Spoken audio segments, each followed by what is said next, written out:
It's been speculated that probably there would have to be a minimum of about 250 proteins to provide minimal life function. If that's really true, then I think it's almost inconceivable that life could have happened in some simple step-by-step way. Okay, so the simplest form of life requires at least 250 proteins to function. What's so difficult about that?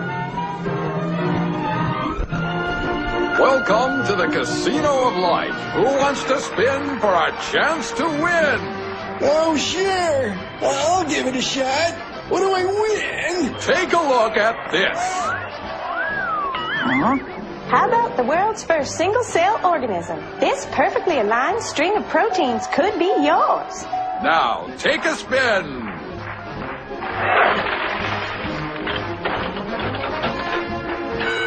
I won. Tina, tell him how many times he needs to do that to win the prize. 250. That's right, folks, and all in the correct order. But that's impossible. We've heard that before, haven't we, Richard?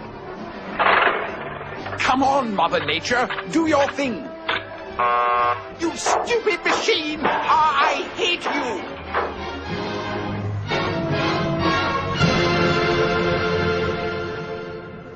We're talking about something that's staggeringly improbable, roughly 1 in a trillion. Let all of life choose a million, a trillion. The number is essentially zero. Something has to skew nature to choose the ones that work. So, in the game of life, it looks as if the house always wins.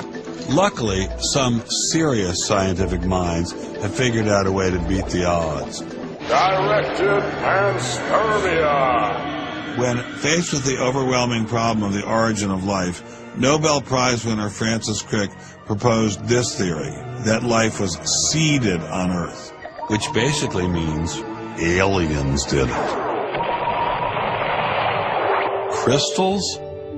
Aliens? I thought we were talking about science, not science fiction.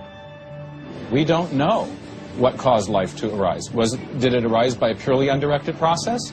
Or did it arise by some kind of intelligent guidance or design? And the rules of science are being applied to actually foreclose one of the two possible answers to that very fundamental and basic and important question. So the rules of science say we will consider any possibility except one that is guided. Exactly. No matter how life began, on the backs of crystals or in the test tube of some intelligent designer, everyone agrees it started with a single cell. But what is a cell?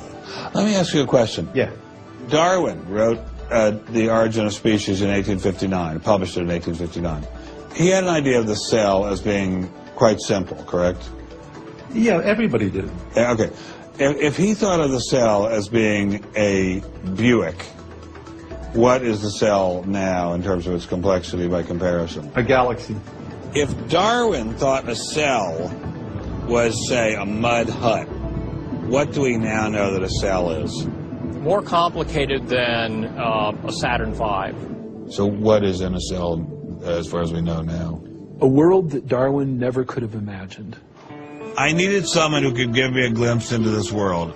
So we went to molecular biologist Doug Axe. Think of a cell as being a nanofactory, a factory where, on a very small scale, digital instructions are being used to make the components of the factory.